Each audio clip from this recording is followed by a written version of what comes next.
Welcome to AI Lab Unfiltered, the podcast where we take a deep dive into artificial intelligence. We got a great show today. We're going to talk about AI agents. We're going to talk about AI automation, some different tool sets, and we're going to talk about conspiracies. Yes. So I'm super excited about this. Joining us is Alex Mead. Welcome, Alex. Hey, thanks for having me, guys. It's a privilege to be here. You are a thought leader in reshaping organizations, how they leverage cutting-edge technologies is what I have. Give me a little bit of background on you. Sure. Yeah, well, I'm an engineer, so actually the guy that's writing the code, if you will. Very broad background. Went to University of Michigan and actually studied civil engineering. Go blue. Yeah, I know. Go blue, right? This year was a little rough compared to last year. But, I heard it was actually the worst repeat for a national defender ever. I don't know. Oh. Okay, I don't want to get distracted on that. The conspiracy theories are already starting. Yeah, I know, right? Decided I wanted to work with energy. Ended up going and getting a PhD from UC Berkeley in California. Learned a lot about technology there. That was kind of like an electrical engineering kind of a program. So did a lot with software, a lot with computing and that kind of thing. Ended up deciding to leave academia and join the startup world. And I've just been doing technology and business since then. So it's been a great ride. Yeah. Nice. Mm-hmm.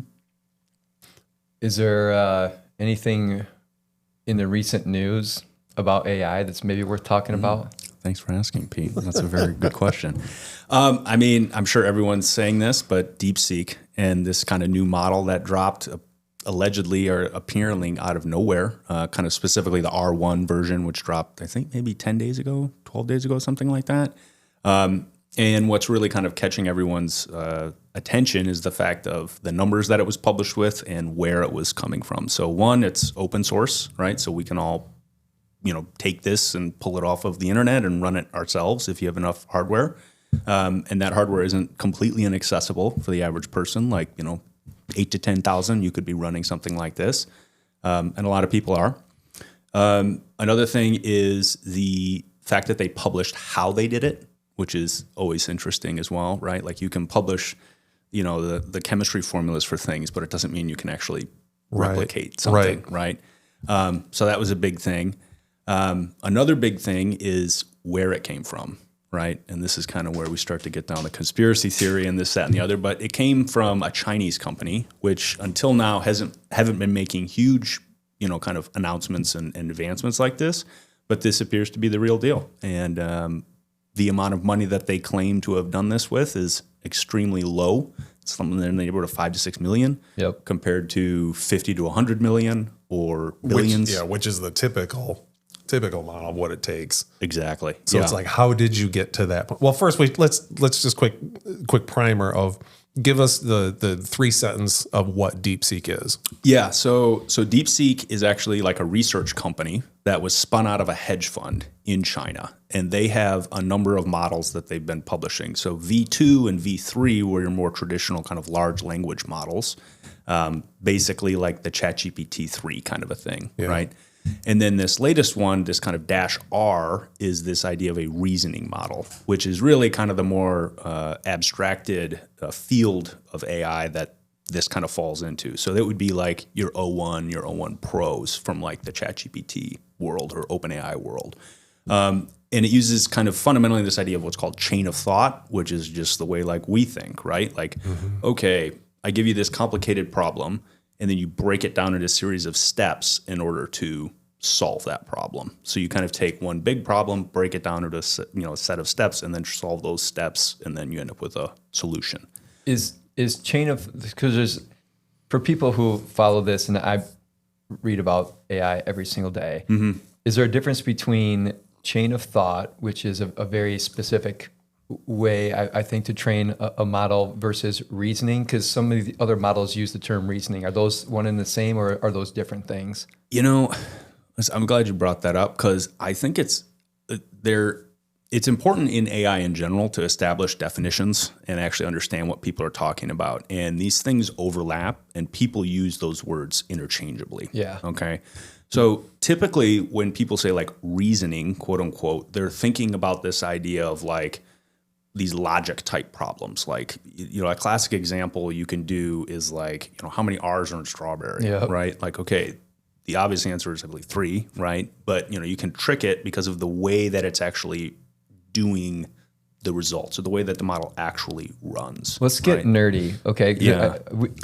We're recording a couple of these, and we know we anticipate we're going to have an audience that is kind of on a spectrum of where they're at from technology or AI. Sure. But I think with this one, we can have some fun and like get a little bit more technical. So Sure.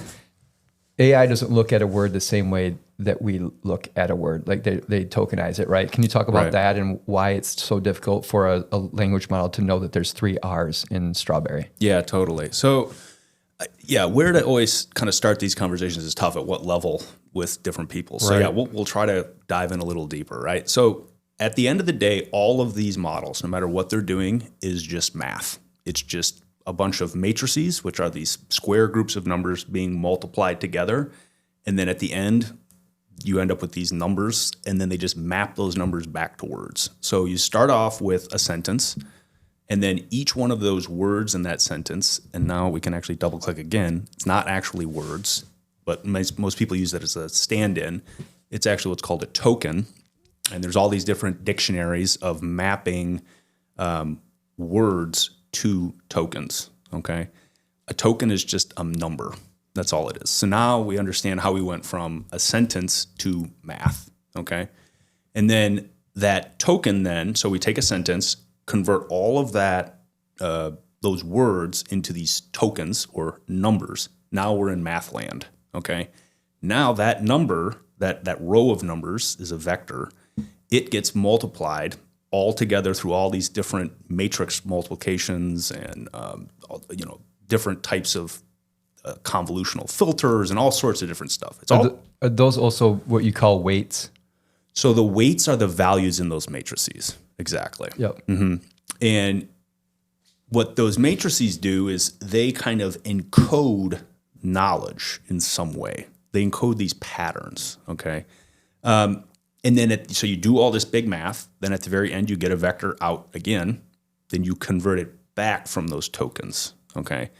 How you get those values in those matrices is the training process, and they basically take a bunch of inputs and a bunch of outputs that they know, and then they feed them through from the inputs and say, is this close to the output? And then based on how different it is, they change the weights. And they basically iteratively do that billions, trillions, tens of trillions of times. That's the training. That's why you need so much computation. And then that somehow captures all these patterns, okay?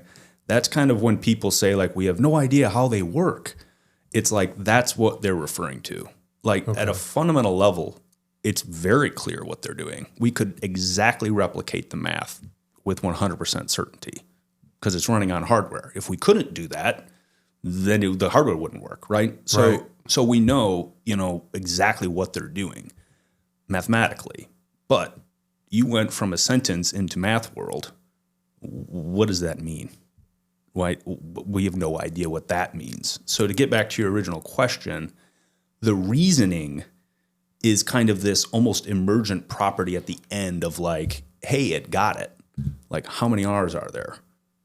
But how did it get that way? Well, we have no idea because you went into matrix math land, did all these computations, and then are coming back into this non-matrix world, okay? So there's all sorts of like test cases and benchmarks that people use to try to understand that. But fundamentally, it's kind of one of these probabilistic-based things. And, that's where you start to get into the idea of like, well, what's your theory of knowledge and how do you think people really are? Like, are we just chemistry? Are we just this? Is there a soul? And you end up in all these kind of other questions, right? Where you start to say like, well, what is reasoning? And so I don't know if that kind of answered your question. But. Well, first I want to say I'm glad you remembered what my question was because I forgot what the hell I even said. I got so engrossed in your description, which was brilliant. Yeah. But that brings it back to Drew was asking about what's so special about DeepSeek, and you talked about chain of thought because it's kicking the ass of some of these other models on the benchmarks, right? So in conspiracy theory, right, is that OpenAI and I think they came out and said, or Microsoft came out and said, hey, we have evidence that they copied some of our code and they just tweaked it and made it a little bit better. Yeah, I've heard that too. So what is so special about it? Why are people raving about it? Why did NVIDIA's stock dropped 17% on the announcement. Like, can you talk about that? Well, there's a lot you just said there. Yeah. I have thoughts on all of them. So the first one right off the bat is a very interesting thing. Why did NVIDIA's stock drop? People have been talking about that. I don't know. I'm not a stock analyst, but I did work in crypto for a few years. So I know a little bit about finance. We'll bring you back for another crypto episode. Exactly. Totally. Yeah, I don't work there for a reason. But there's a thing called Jevons paradox, which was first observed in England in like the 1800s. And it was this observation that as people got more efficient with the use of coal, you would think, oh, coal use is going to go down. But it actually like went up, right? So why is that? Because people found new uses for coal that were at a lower price point. And so there's, I think, a little bit of something going on there with NVIDIA is like the market is responding saying, oh, we don't need as much GPU compute. But they don't understand Jevons paradox, which is basically saying like, no, it's actually going to just enable so much more, right? Which, if you couldn't afford a certain thing with AI before, now you can. So I think that that's a little misguided. Maybe it had to do with the fact that Trump announced a tariff on Taiwanese chips. Probably had something to do with it. Maybe there's some insider trading going on. Maybe it was hedge funds doing weird stuff, like, possibly releasing a model. And then you had shorts on stocks and you knew it was going to do this. I don't know. You know what I mean? There's this, who can predict why the stock did something? But and that could be, those assumptions that, well, why do we need all this compute could be based on misinformation, right? Because there's people that dispute, kind of going back to your original point, there's no way in hell these guys only spent $6 million to build this model. Highly unlikely is probably when the chips alone cost more than that. Yeah. Well, I mean, you guys are business guys. We all know you can reframe the exact same financial book from very different perspectives. Yep. And you do that with like tax accounting versus investment, right? I mean, this is well known. So what does 5 million mean? What does that even mean? Right. Was that the salaries of the people? Maybe that was only the salaries. Maybe that was the rent. I don't know. Did they like very clear what they said? So right. Who knows? I think they're, we could go anything from like this is a total Chinese psyop to it's just a PR stunt, right? So, but it seems that, all said and done out the door, 5 to 6 million seems a little low. Seems a little low for what they've managed to pull together. Right. Yeah. And that's not just your opinion. I mean, some of the leaders of these larger Perplexities CEO came out and talked about it. So this is more than just one person's. If it is a conspiracy theory, you're not the only one who's subscribing to it. Yeah, I don't know. Conspiracy theory is very interesting. I don't know. I have this term now that I use. I say adult conversations, and like we really struggle with them in America. And there's a couple of reasons why. One, because a lot of people just can't have adult conversations. Another thing is it's easy to dismantle someone proposing something very serious on like a lower grounds. Like you can just kind of debate them away, even though it's like a very reasonable position. A lot of it also is like, you're throwing your own smoke because you want to talk your book. You want to make different decisions, right? So I think there's a lot of people who appear to be just taking all this stuff on face value who like are way too smart for that. So, who knows? This is the real world. This is an adult world. Buyer beware. Yeah. So this DeepSeek model, and we don't have to spend our whole time talking about this, but it's relevant to right now, and it's a great model. People are getting great results using it. There is some fear that if you're going direct to DeepSeek, that your data is being collected and shipped back to China. I've read a post on Reddit about it. I didn't dive in and look for facts, and so I can't verify that that's actually the case. But even if it is, there are other people who are now building off of that model that you could use it in a safe way. Do you?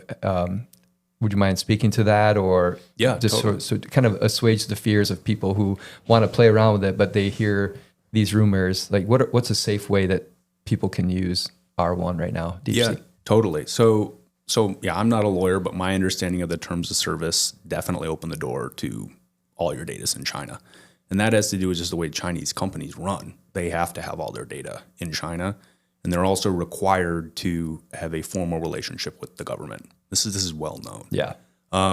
I love China. I've been to China 3 times. I think it's a great place, but they've got some issues that they're working through over there. And so would you be wise to trust them with any type of sensitive information? Absolutely not. So I would not use their servers and that kind of thing. I mean, I joked as soon as I heard about this, I literally in my head go, oh, this is TikTok 2.0. Yeah. Like they're just going to take all the data and run with it. But that being said, they released the code, the source code. So you can go look through every line by line. You can look at the weights and you can run on your own hardware. And they're for sure not doing that then. They're not taking your data. The way you could even verify that is literally unplug the Ethernet on your computer, right, and then play with it, right? Yeah. You know, and if you're running it in an environment where you are controlling the actual model itself, like Olama would be an example of a software stack that allows you to run them locally, you know, you do something through that, you're good to go. Also, you know, at the same time, it's like if you run it through like Microsoft is a real company with very serious brand value.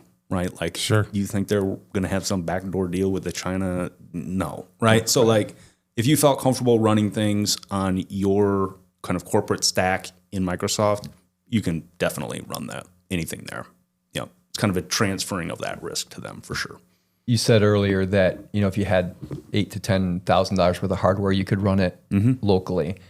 Again, I'm on Reddit is where I get a lot of my AI news. Sure. And I haven't downloaded it myself or tried it, but they said that they were able to make a condensed version of it that they said you could even run on your phone. Is that like way out there, like not even possible, or could there be any legitimacy to that? No, it could totally be legit. Okay. Yeah, there's a lot of different ways that you can do models, like smaller ones. One, they often release smaller versions of like the same. So often when you'll read models being released, they'll say the family of models. Many people maybe notice that. That usually means they have like their big flagship one, which is totally the full deal, the whole Monty. And then they'll have smaller ones. So like, for example, Llama, when they released theirs, they had like their 70B, 70 billion. Yeah. And they had their 8B, their 80 billion, right? And then they also had like some pre-trained, post-trained, right? Like all these different classes of models. There's also things you can do like called quantization, where basically you just use smaller numbers in those matrices all the way along. And so you do that by basically just, this is where you get a little technical, but you just use less bytes. So instead of having, let's say, 4 bytes of memory, which are a byte is 8 zeros and ones, so that allows you to represent 256 different numbers. And then as you get more bytes, you can do bigger numbers. What if we just cut that in half, right? So you just have half the precision. That's called quantization. That's a way that you can get decreased performance, but decreased memory. And the idea is that is like non-linear relationship. So you cut by half the memory usage, but you don't cut by half the performance. That's quantization. So there's a number of, and there's others as well. There's a number of techniques that you could do. On a phone, I don't know. That's pretty low, but you're not running any 70 billion parameter model on your phone. Yeah. That's not happening. But that might have been clickbait. Could have been. You know, Well, I was on the internet, so it's got to be true. It's got to be true. Yeah.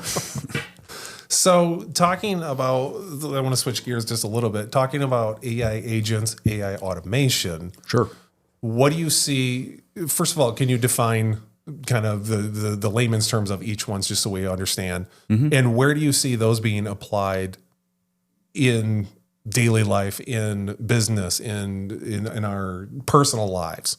Totally. Yeah, it's again, I'm glad you asked for the definitions because that's important, and they're a little fuzzy, okay? But broadly speaking, the way I think about AI automation versus, let's say, AI agents is it has to do with the amount of kind of pre-configuration that the engineers have going into the problem. So AI automation tends to be like very prescriptive, rule-based, very like close-bounded problems where the AI is kind of the pattern matching part of that whole process, but it's very well defined. So I'll give you an example. So I actually have a client that runs heavy machinery in the oil and gas industry, and they have like just mountains of sensor data on these various pieces of equipment. And we're basically building an automated tool that is able to help them understand the kind of how these machines are running and predict maintenance and predict downtime and that kind of thing. That's like classic like AI automation, right? Super cool. The numbers, if you can get even 1 or 2% improvement because they're running at such scale, is just incredible, right? Yeah. So great example of, advanced technologies, specifically around AI being implemented in real industry. That is going nowhere but up, and that's a great thing. We're doing things a lot better. AI agents are a little more kind of loose in their predefined abilities, and the kind of key difference is the reasoning typically is done by these LLMs, okay? And it's a little bit more like an actual, like an agent or an autonomous thing going out. It has a set of tools that it can use. It has a set of like memory almost, and then it has like a decision-making process, right? So it could be something like, like a email inbox reader, let's say, right? Where it's like, okay, read this email. Kind of use your reasoning abilities to see what is this thing actually doing. And it's like, oh, it's requesting a meeting. Okay, I can use my calendar tool to put something on the internet, right? Or on my calendar, right? That would be like a little bit more of a free-floating kind of an example. But the idea is, the key difference there is you don't actually know with certitude what it's going to do, right? It has a little bit of predictability or probability-based reasoning around what it would do. Because maybe the machine also has a ping my user's phone, right? And it says, oh, I think that this is actually a more important meeting. My person who I'm running this inbox for needs to know about this like now. I'm going to send them a text message versus I'll just throw something on their calendar, right? Like that would be like an example where an AI agent, you don't necessarily know what it's going to decide, right? And then maybe the way that it's different is it uses feedback, right? So maybe the person says, oh, this is not that important. Don't bother me about this next time, and then the next time it gets an email from that particular sender, it just puts something on the calendar. You change the model a little bit. You change that reasoning. That the memory piece gets updated then with your preferences, and it'll hopefully act different next time. Exactly. Yeah. And a lot of these things are tough to define, and they get used different ways. So like another example is actually going back to the R1 is, it's kind of, they're using this like mixture of experts kind of thing where that would be maybe an agent deciding which part of the model to run. You could define that as an agent, right? So that's like an agent within a language model. So these terms start to get a little loosey-goosey, if you will. But and I think it's because we're at such the advent of all of this that it's so new that people are trying to define it and trying to figure out what that means. So everybody's using it a little bit differently. Totally. The analogy that I've always liked, at least at this point, of describing AI agents versus AI automation is you walk up to a conveyor system and say, build me this widget, and it goes down, each different robot builds a piece, and it builds incrementally till it gets to the end, and here's your widget, versus walking up to somebody and saying, build me this widget. They go build it and come back and say, here you go. Yeah. You really don't. They use their own reasoning, like you said, the whole reasoning model behind it to build that piece. Yeah. It's kind of like the chain of thought. Yes. Exactly. Yeah. Yes. And you also brought up a very interesting point too, in terms of definitions and what I like to refer to, as many people say, the moving goalpost, right? Is these definitions change, right? Yeah. Like the example I like to give is, identifying the faces on a picture in your iPhone used to be like bleeding edge AI. Now it's like, well, everyone has that. What are you talking about? That's not AI. That's just my phone. So these things evolve and things are changing for sure. So in the last couple of years, since AI really hit the scene and started making mainstream news, Gen AI was the big thing for like the last 2 years. But at the latter half of last year, there was so much conversation about agentic AI, AI agents, and that's where things are going. And that's not to say that that's not going to get leapfrogged by something else. I hadn't even considered what you just said about agents living within the model, because in theory, that might leapfrog the whole agentic thing, possibly, right? Yeah. But until that happens, next week, probably, when we're talking about agents, because I'm in operations, and I think about ways that we can augment our staff with AI and automate or completely take away this real tedious work that happens, like reading and responding to emails. Like, yes, there are email filters out there that will filter things from getting to you. But what if you said, my initial reaction when you said, oh, it's requesting a meeting, was automatically delete that because I don't want to meet with anybody versus go and put it on my calendar. But yours that's your learning. Yours is an even better example. But I just want to talk about like agent frameworks for a little bit. And I'll just share a little bit about one that I've been keeping track of. It's an open source model called N8N. There's another one called Make. And there's more and more every day because when you open source something, anybody can take it and put their little tweak on it and slap their marketing on it and call it their own, right? Yep. A la DeepSeek. Yeah. But maybe. Allegedly. Perhaps. But I think about trying to visualize this as like a bike tire, and you've got the central hub, and you got these spokes that are coming out of it, just to try to create a visual for people. Mm-hmm. In the middle, you've got this kind of master agent, the director of sorts, and then coming off of those spokes, you've got the different other agents. So now you have an army of agents that are being controlled by the master agent. And the master agent knows which of the other agents to call on for a specific function. So instead of just thinking in terms of something that reads my emails and creates a calendar appointment based off of that, it could suggest, you could put a human in the loop if you want to, but it could suggest a reply to that email. Mm-hmm. It could schedule the email. It could say, hey, I'm also reading all the rest of your emails, and somebody else emailed you a week ago or a year ago or whatever about this very topic. Maybe the three of you should meet together. And now it's more orchestrating and helping you build your network. We have had Elizabeth on in a previous episode here talking about marketing. Yeah. The idea when you think about that is, you feed something in to the front of the machine and you turn the crank a bunch of times and then something cool pops out on the other end. Sure. So you could have an agent that creates your marketing campaign and your whole strategy. It could create content. It could go look at your competitors and see what they're doing and bring that back to you. Have you thought about any kind of agent frameworks or anything that you think would be a practical application for that? And could we just kind of talk through that? I know I shared kind of an example already, but I'm curious as to what you think and where that might go for you. Yeah, totally. I think you're right. I mean, just to start with your initial comment on how many frameworks there are and where that's going, who can tell with any real certitude? But that's the exciting part, right? And that's kind of, we notice this with all sorts of technologies, is initially there's many, and then they kind of narrow down. Like if you look at like cars, my understanding is there were like 100 legitimate car companies in Michigan, like in 1920 or something like that. And you're like, what? It's like, really? And it's like, yeah, like making cars, like not just like not doing anything, not like VC vaporware scams, like real car companies. So I think that's a great sign of where things are to go. For me, I think the way I think about them is agents, and then what tools do they have access to? And, how you actually have this kind of master agent that delegates to other agents, or is it one master agent that uses tools?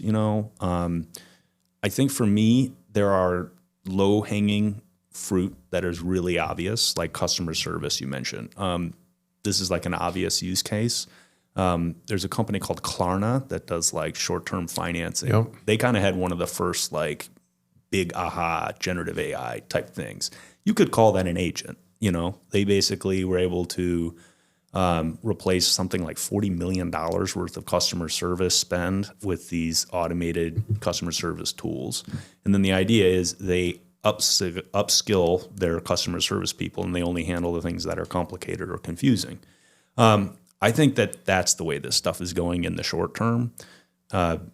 Low-hanging fruit like that, email client handlers, trip planners, those kind of things. Mm-hmm. But I think in, the 5 to 10 year horizon, I think they're going to be doing things that we have just no idea. I think they're fundamentally going to change the way that we think about it. If you were to go to 1995 and say, you guys are a little older than me, but like I remember 1995. It was not that long ago. And you were to say, there's going to be this thing called an Instagram influencer.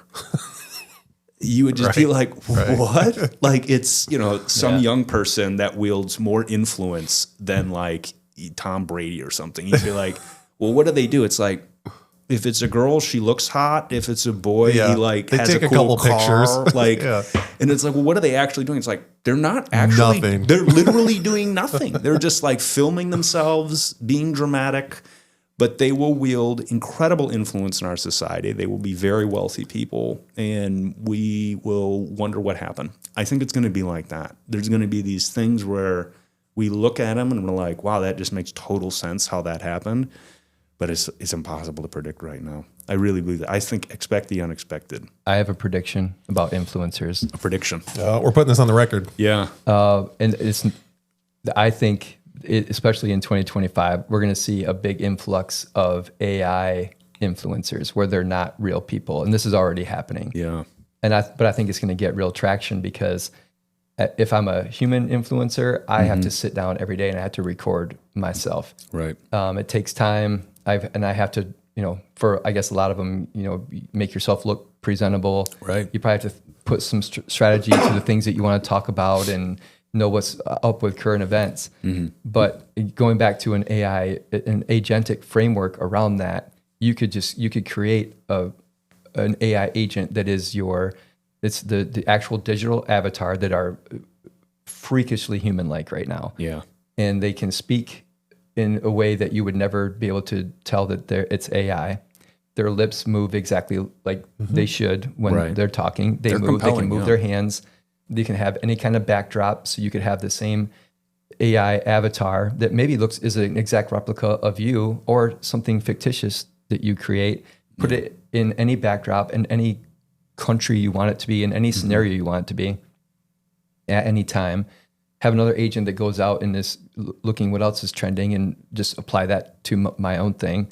And it's just running on its own and people are clicking on it because it's entertaining because we know how to optimize that. We have billions of examples of viral videos that you could just feed it to and say, just do those things. So that's my prediction is that there'll be far fewer like actual human content on TikTok and things like that. And it's going to be AI that's going to be actually what we're going to be watching. And I think, not to one up that, but I think to add on to that, and this might be where you're getting to as well, they do have the AI influencers already out there because it's cheaper to pay 12 people in a dark basement to, hey, we have to push this product. Pepsi's coming out with a new one. Let's put it in a woman's hands that has brown hair and we're going to launch it in these markets. And a lot of them are not hiding the fact that they're AI. It's, this is an AI model showing this off. Really? But it shows a real world example because it's so, the resolution of it, the feel of it is so realistic that you go, oh, I know it's fake, but I'm still going to consume it. It's still, I want to see it in someone's hand, someone drinking it, someone beautiful. Yeah. And if I drink Diet Pepsi, I'm going to be hot too. Yeah, exactly. But I also think it's going to go to even another level of the personalization of it is going to be, oh, Pete, you're watching this. It's going to be a personal video to you or a personal something that AI animation of them addressing you saying, wouldn't it be great if you were drinking Diet Pepsi too, to where it really just captures you based on your input and what you've been looking at and feed it into your, marketing CRM and some of your automation tools to have it spit out to go, this person's been looking at all these different types of clothes. Let's send them a personalized ad. Yeah. Totally. It's Jevons paradox right there in action, right? All of a sudden, 100%. Everyone needs their own H100. We don't need, you know what I mean? Right. Yeah. So it's interesting. And we'll probably have AI agents that consume it and spit it back out to us in a different format. Exactly. Right. It's just this weird loop of just around and around. AI filters. Yeah. Yeah, I think exactly. that's something I know people are working on this, but like content curation with AI, like, is there a way to kind of put a filter between you and the big platforms algorithms? That would be another example. Like, I want to mediate whatever Facebook is trying to send me, or whatever Instagram is trying to send me, or whatever Twitter/X is trying to send me, right? Maybe that's where things go to, Yeah.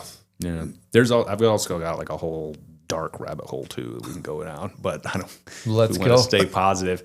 I mean, the obvious one, and I know they're already doing tons of work on this, is like AI girlfriends, AI companions. Yes. That one is really disturbing to me, but that's like another way this could go. Well, Well, and I've seen it in senior homes too, where they don't have a whole lot of family that's around, or grandma doesn't have, the grandsons or granddaughters coming to visit them. And they have literally set up, I think it was in Japan. Oh, wow. Might have been China. It was in an Asian part of the world where they literally had, here's a chatbot friend that you can talk to, and they're communicating back and forth with it. And they loved it. And they knew it was fake. I mean, it was on a computer. Yeah.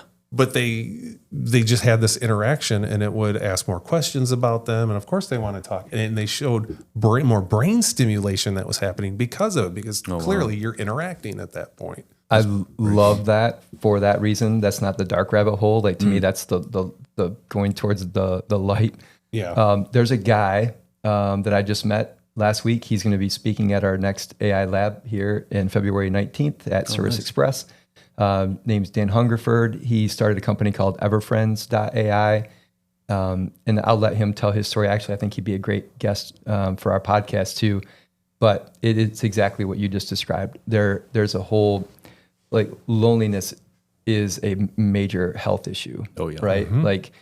And he's helping to solve that. And he has a great story behind, where this came from.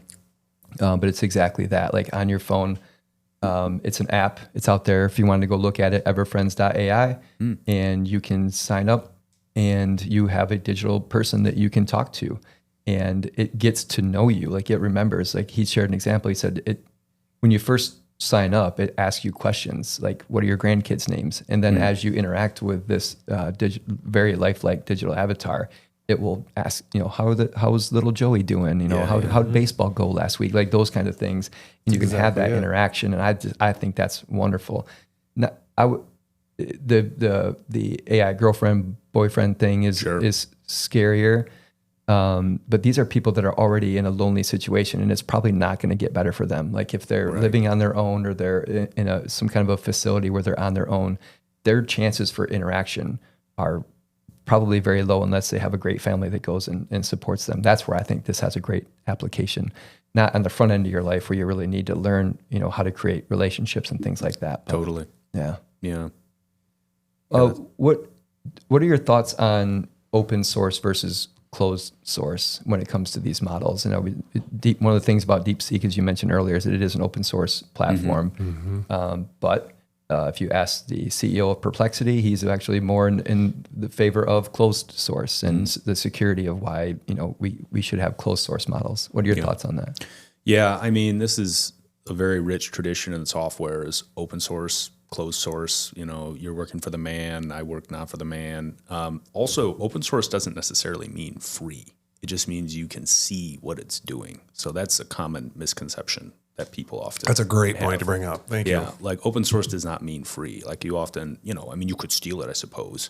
But that's a key distinction. I think I'm going to split the difference. I think it depends. What are we talking about here? And, what are the use cases of all these different things?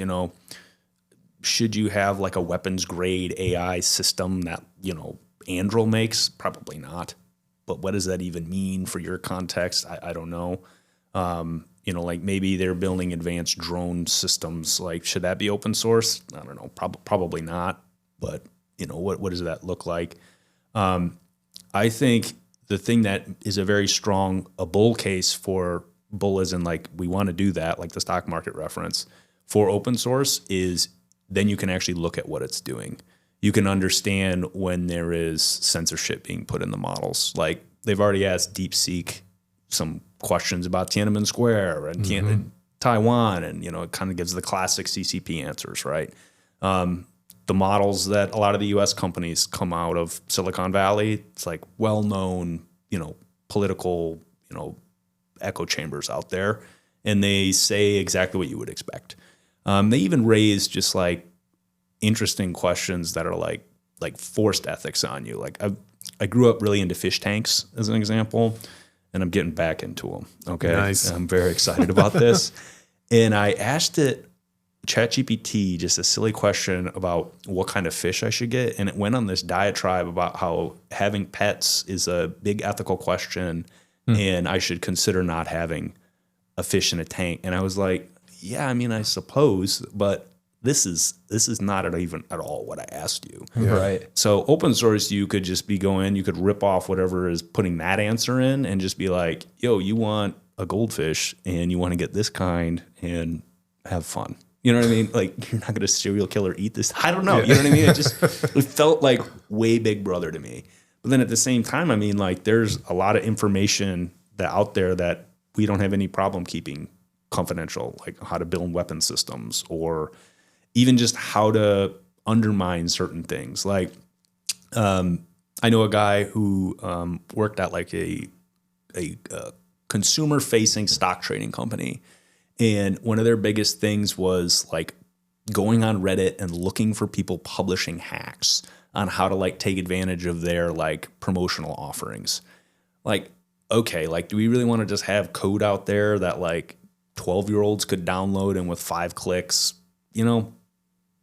We've kind of decided yes as a society, but like those are the questions. So it's tough to tell. You know, I'm an engineer. I don't want to wade too much into that, but I think as an engineer, I weigh more on the idea of a light touch from regulation at this stage in the game, just because we don't want to kind of strangle the baby in the cradle, if you will. And we know, as we've just seen with DeepSeek, our competitors are not slowing down in any shape or form.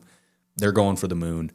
I don't know. I sent you an email if you want to look at some graphics. I don't know if we can show graphics, but just talking about the raw electricity production of China versus the United States. I don't know if you guys have seen this chart, but no, I have not. It's very compelling. The United States is just, maybe for the viewers, it's literally just like flat over the last 25 years, and China is literally like this.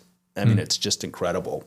And you say like, well, that seems concerning in just almost every dimension. So maybe, we're more efficient and this, that, and the other, but it's like, well, they're like 3Xing our electricity production. Yeah. And we're just have this entire discussion is about AI and chips. And maybe at some point you say, well, like, doesn't even matter if their chips are 10% as efficient as ours because they have 1,000 to our 1. Right. So it doesn't matter. They still outwin, And so I think I'm very bullish on AI, and I think we should try to have a light touch, as light as we feel comfortable with.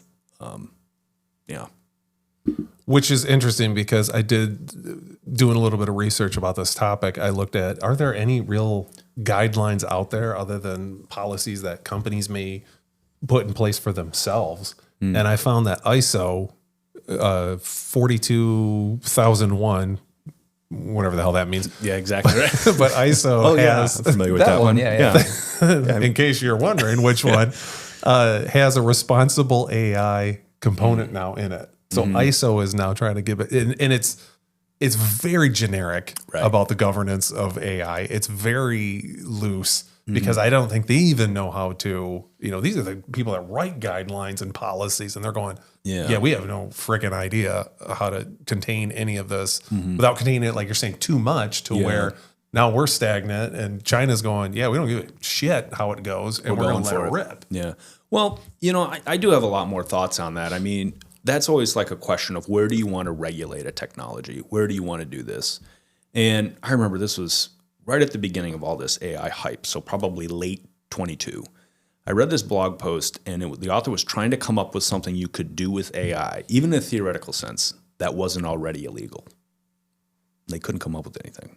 Literally. I mean, like, because you're like, oh, you could use it to hack a bank. And it's like, yeah, but that's already a federal crime. Oh, but you could use it to build a gun and go shoot. It's like, well, that's actually already illegal. And so you kind of are like, okay, well, is it this like enabling? You're just enabling a group of people differently. But, I think the way to regulate these things is at the application layer and at the, what it does layer. Yep. If an AI agent is just doing its own thing, why do we need to get involved in that? But if it's now suddenly, tanking the stock market because it's doing all these, illegal trades, okay, well, now the SEC can come in and be like, well, hey, you actually hacked their server, got insider information, and then made a bunch of bets. Like, that's actually illegal right now. You can't do that. Yeah. Well, the AI agent did it. It's like, well, somebody set it up. Someone's behind that. Yeah. I mean, the rule, what I always say is it's a tool. And so use it like you would any other tool. Yep. It's kind of that simple, I think. I think we like to overcomplicate things. Yeah, definitely. There has been a lot of action, though. Like, for example, President Biden signed that executive order about AI regulation. And I think most people agreed it was like pretty draconian. It was not going to do what it intended to do. It had hardcore benchmarks in things in terms of like this many parameters or this much compute, which, as we've discussed a little bit, that's kind of meaningless due to the way that technology evolves. The one thing that I will say is there's this idea of regulatory capture. Have you guys ever heard that term? It's a term basically that says a lot of industries are very established players in industries are very excited about having government regulation because it actually secures their position in the market because they can capture the regulatory structure such that they're the only players. So how many new banks have been made since 2008? It's zero in the United States because the new banking regulation, how many people don't know that? The banking regulation made it basically impossible to start a new bank. And it was all under this guise of we're going to protect the consumers and do this, that, and the other. But really it secured these banks as completely insulated from any competition. So the thing I worry about a lot is, current players in the AI space making it so new people can't even compete. The government just prohibits you from doing that under the guise of safety or under the guise of, national security, right? Yeah. And so, this is getting back to those adult conversations. This is real life, and there's actual risk with things, and we have to figure out where we want to live. It's kind of like any business. There's like an adoption curve, and there's some industries and some players that can take more risk than others. I'm not suggesting we turn all our power plants over to AI agents and have them run them. That'd be crazy. But at the same time, a lot of digital applications makes a lot of sense to start experimenting in a very rigorous way. I think we just need to be very careful about regulatory capture, government overreach, shutting things down, things like we get bottlenecked by things like electricity production, not actually anything to do with AI, but we just can't afford it. It's kind of like everything. Everything is connected, and how do we build a society where we all feel comfortable with the way that it's running, but we're actually still able to advance and provide for people, in some kind of a fair, just way. I have what's going to be a very cumbersome pivot as we kind of get close to our time here. So you've spoke, and hopefully we'll come back and do it again at the monthly AI lab. Oh, sure. That Drew and I created. Wonderful platform, by the way. Appreciate that. And appreciate your time. It is. Coming to speak for us. And there's two pillars there. There's inspiration and application. Mm-hmm. And we want to try to apply those same things to the podcast as well. So before the podcast started, we talked about, some actual practical applications. You have your company, Bear Creek Systems, but you're also working with City Innovations, and you guys are working on a product that you're pretty proud of right now. Could you speak to that and what it does? And yeah, totally. So what we're building a product called HiveMind, and like you said, it's a collaboration with City Innovations. Josh Barker is the guy running that project. And I'm kind of like the actual AI guy building all the AI tech in it. And basically what it is we like to say it's conversations into actions. So we have a bunch of transcriptions from conversations that you have, basically your meetings with other people. We have your emails, we have Slack channels, all these sorts of kind of traditional mediums of communication. We crunch all that with using various AI tools, and then we provide actions. So it could be anything from a to-do list to actually formally generating documents or kind of reports that you need to make.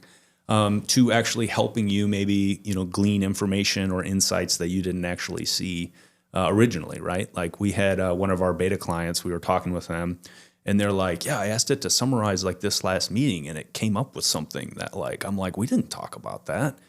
And then he double clicked on it, and it was like, oh yeah, I just totally forgot about that 8-minute part of the conversation. And, so there's a lot of things like that. This is, kind of getting towards a little more bleeding edge type stuff. But this would be an example. Like, how do we do that? Well, we have like an agent underneath that's reading through all your information and building up, a data structure. And then we can do things like give you insights or give you to-do lists or even help you maybe remember things or even kind of go beyond that, like one step beyond that. Like, hey, you mentioned at the beginning, Pete, loop in this person. Yeah. Hey, it turns out you had a conversation with person X last quarter. That might be somebody, I wasn't thinking about that. So if you're interested in a product like that, we're currently accepting beta users. You can reach out to me or you can reach out to Josh Barker. But yeah, thanks for bringing that up. It actually is a really cool project. Yeah. It does sound cool. It's awesome. How many times, I don't know if it has, I'm assuming it has this functionality, but if it doesn't, then this is some product research, even though I've never seen it.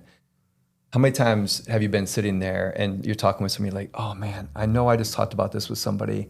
Can you like pull it up and say, hey, remind me or find my conversation that I had with so-and-so in that meeting about the TPS reports or whatever. Like, can it go back and search in the history of all of these meetings and all your interactions and emails and like find that data for you without having to go to the search bar of Outlook and like... Yeah. So just so the audience is aware, we did not discuss this before. Yes. And I actually literally used an agentic framework called LangChain is this whole set of tools, and they have an agent thing that you can build. And I actually built that exact functionality to go through the transcripts. So you can ask it a question. You can say like, hey, I remember meeting with this person. Can you please query all of those transcripts and give me a broad summary of what our relationship is to date? So that would be like an example. So the short answer is That's awesome. Yep. And that's just the beginning. Like, this has got a lot of really cool things.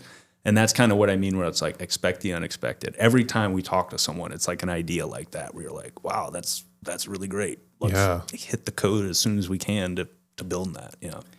It's just, I'm not getting younger and my memory's not getting better. But there's so many times I'm like, damn it, this conversation can be so much better right now if I could just remember what I said. Yes. Or did I already have this conversation with you? Like, that'd just be super helpful for me. Yeah. Well, we'll definitely have to. I might have to sign up as one of your beta users. Yeah, we'd love that. All right. I was excited. Well, Alex, thanks for being on our show. Really appreciate it. Always a great pleasure talking with you. Yeah. Tell everybody where we can find you. Yeah. So, like you guys mentioned, I'm independent at Bear Creek Systems. You can go to bearcreek.systems. Well, it's kind of a weird website, but that's what it is. And also, I write a blog. It's Mead at substack.com. No E. No E. At the end. MEAD.